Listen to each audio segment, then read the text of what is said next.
Toujours disponible pour vous informer. Nous, c'est la RTGA, mesdames et messieurs. Nous l'avions dit, que nous allions recevoir sur ce plateau, après Jules Kidinda, bien sûr, le coordonnateur qui venait de nous parler des obsèques de Georges Bakabaka Ngesematolu. Nous recevons donc Jean-Pierre Kayembe qui va nous parler de ces deux filets qui est vécu au Palais de la Nation depuis hier. Vous le savez bien, Joseph Kabila a été très très favorable à l'organisation du dialogue national. J'insiste bien, le dialogue national. Déjà hier, il a reçu les confessions religieuses, notamment le cardinal Laurent Mosengo, d'autres leaders. Et aujourd'hui, nous voulons savoir, Kayembe, parce que tu es notre aide à la présidence, qui est ce qu'il a reçu aujourd'hui? Merci, bonsoir Pamphile, bonsoir Pierrette, bonsoir à tous. Ce mercredi, le chef de l'État a entamé la 3e journée de ses consultations commencées depuis le début de la semaine, c'était donc le lundi. Et il a eu, comme par le passé, une journée extrêmement chargée encore parce qu'il a réservé en début d'avant-midi la place à la commission, au comité, à la délégation du comité d'intégrité pour la médiation électorale. La STIM est une structure composée de responsables des confessions religieuses qui accompagnent justement la commission électorale nationale indépendante dans la vulgarisation de messages positifs, je voulais dire, pour un processus électoral apaisé. Et par la suite, le chef de l'État a reçu une délégation de la commission électorale nationale indépendante conduite par son vice-président, parce qu'on sait tous que le président est en convalescence en dehors du pays, aux États-Unis. D'ailleurs, la semaine passée, il a eu à discuter par vidéoconférence avec la classe politique. Et en début d'après-midi, c'était les tours de quelques opposants, entre autres José Makila Soumanda, un autre député, Nimwana Tsibi. Voilà, donc c'était une journée extrêmement chargée comme celle d'hier ou d'avant-hier. Jean-Pierre Kayembe, je ne sais pas pourquoi le protocole a préféré que le chef de l'État reçoive d'abord les confessions religieuses au lieu de commencer par les politiques qui ont réclamé à cri le dialogue. C'est pas stratégie ou c'est parce que les confessions religieuses peuvent calmer la tempête? Qu'est-ce que tu as entendu dans les couloirs? Oui, ici, en écoutant les uns et les autres, le programme tel que fixé par le protocole, on sait que avant tout, c'est d'abord les politiques qui ont exigé, comme vous l'avez dit en passant, à corps et à cri, ce dialogue politique. Il fallait écouter aussi les autres, écouter ce que pensent les confessions religieuses. Il y a eu les délégués de la Comico, la communauté islamique au Congo qui ont été reçus, les délégués de l'église kimbanguiste qui ont été reçus, les délégués d'autres confessions religieuses, notamment l'armée du salut. C'est donc écouter d'abord ce que pensent les hommes d'église. Parce qu'il n'y a pas que les hommes d'église, il y a aussi les chefs coutumiers qui ont été reçus. Et en Afrique, on ne peut pas ne pas méconnaître les rôles que jouent les autorités traditionnelles, le pouvoir coutumier. Donc, on va les écouter, on va écouter les hommes d'église, et puis on va écouter les principaux concernés, qui sont les politiques. Et là, on aura une idée plus ou moins précise du format qu'aura le prochain dialogue qui a été réclamé par l'opposition et les autres forces. Vous venez de dire que avant-hier, il y a quelques opposants qui sont allés également au Palais de la Nation. Ils ont été reçus. C'était plutôt aujourd'hui, José Makila et Nimwana Tsibi. José Makila. Mais il y a une frange de l'opposition politique qui boycotte ces consultations politiques ou encore le dialogue. Est-ce que ça sera crédible? Oui, je crois qu'il est du droit de tout Congolais d'adhérer à une initiative ou de la boycotter. Je ne vais pas dire ici qu'on est obligé de répondre. Nous parlons de la crédibilité cette fois-ci. Hein? Oui, mais si vous pensez que vous devez cautionner tout ce qui arrive, vous devez toujours vous ériger en boycottiste. Mais attention, le train, il est en marche. Oui, mais on va voir la proportion. De laisser faire au... Oui, merci. Ils ont peur du glissement. On verra la proportion.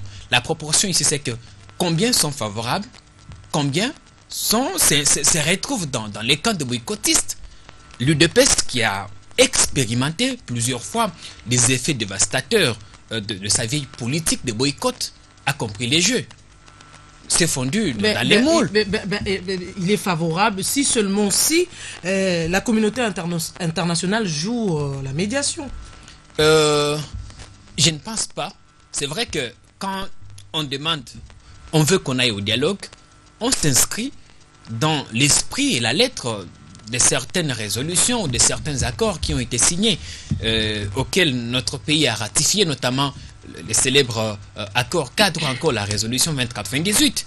Ici, il est dit que les dialogues politiques doivent connaître la médiation, si vous voulez, de la communauté internationale, mais ce n'est pas une nécessité.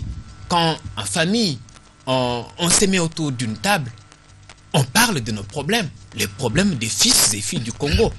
On n'a pas forcément besoin d'une main étrangère qui vient de quelque part. Le problème pour nous, c'est de nous mettre autour d'une table, parler de nos problèmes, le problème qui touche à notre vécu quotidien. Ça, on vous les concède. Il y a une question qui me vient à l'esprit. Mais en politique, on ne se fait pas des cadeaux. Vous le savez comme moi aussi. Et ces consultations politiques, c'est en prélude du dialogue inclusif pour décrisper le climat politique ici en République démocratique du Congo. Et au retour, qu'est-ce que Kabila s'attend au retour, ou encore sa famille politique? D'abord, je voudrais répondre à une question que vous avez tacitement posée. Consultation, dialogue. Je crois qu'on est peut-être en train de dire la même chose, mais en des termes différents. Parce que c'est que le chef de l'État est en train de faire aujourd'hui. Il consulte. C'est une sorte de dialogue. Parce que on reçoit, par exemple, hier on a vu Monseigneur Mosengo qui a eu, on le sait tous, des relations très agitées ces dernières années avec le pouvoir. Il a vu le chef, il lui a dit ce qu'il pense sur le dialogue, le processus électoral. Nous, on veut toujours le dialogue sous ces formats traditionnels où vous avez les gens pleins au palais du peuple, vous avez les perdiers, mais tout ça. Mais ce qu'il est en train de faire, d'une façon ou d'une autre, on dialogue. Alors, pour revenir à votre question, vous dites, qu'est-ce qu'il s'attend à quoi? Je sais à quoi vous faites allusion. Mais ici, vous êtes déjà prophète. Je ne suis pas devin. Mais quand vous êtes avec les politiques, on sait qu'ils craignent par-dessus tout le glissement. Ils pensent que en organisant le dialogue, parce que disons quand même ce que les autres disent un peu bas, en organisant le dialogue, en organisant toutes ces consultations politiques ou présidentielles, le chef de l'État a une idée derrière sa tête de glisser. Non, mais il vous a toujours dit qu'il est garant de la nation et qu'il respecte les prescrits constitutionnels. Attends, là tu parles comme porte-parole du président de la République, non, ou comme journaliste? Ici, je parle en tant que Jean-Pierre Kayembe, journaliste, oui. Et je me réfère aux faits. Je n'ai pas fini. Dans les faits. Je suis dans les faits. J'ai rappelé juste les passages de certains de ses discours où il a tenu à rappeler, à préciser à la nation qu'il respectera la Constitution. Et des deux, c'est quoi l'intention de Joseph Kabila en convoquant ces assises? L'intention, on le sait, c'est d'atterrir en douceur. Parce qu'on sait qu'aujourd'hui, on a des points de vue divergents un peu partout. La classe politique ne s'accorde pas au sujet du calendrier électoral. D'aucuns pensent qu'il faut postposer les locales. Parce que si on doit tenir aussi bien les provinciales que les locales, on risque de glisser. D'aucuns pensent aujourd'hui que le découpage est inopportun et qu'il faut les revoir un peu plus tard. Donc c'est des questions qui touchent à la vie directe de la nation. Et qu'il est important que la classe politique se retrouve autour d'une table pour discuter. Jean-Pierre, Mosengo Laurent, Mosengo a été reçu également, vous l'avez dit hier, en tant qu'archevêque de Kinshasa, et a même salué l'initiative du chef de l'État, Joseph Kabila, mais il n'est pas favorable pour être médiateur, alors que nous le savons, l'histoire nous renseigne que Mosengo ou encore l'Église catholique a toujours été favorable pour faire la médiation dans de telles situations. Cette fois-ci, Mosengo n'est pas disponible. Comment vous jugez cette attitude? Bon, d'abord une attitude d'un responsable. Attitude d'un responsable, d'autant plus qu'il a donné ses raisons. Il a donné ses raisons, il a un agenda, un planning assez fou et qui ne saura pas être à cheval entre Kinshasa, Vatican et les concertations, les dialogues. Autre temps, autre mœurs. Mais voilà. Attention, est-ce qu'il n'est pas en train de se fier à cet accord cadre ou à la résolution 2098 que veut ou qui tient à un médiateur international. Bon, Jean-Pierre Kaimbe, nous vous gardons encore sur ce plateau. Le temps pour nous de rappeler les grandes articulations du journal qui vous sera présenté bientôt là.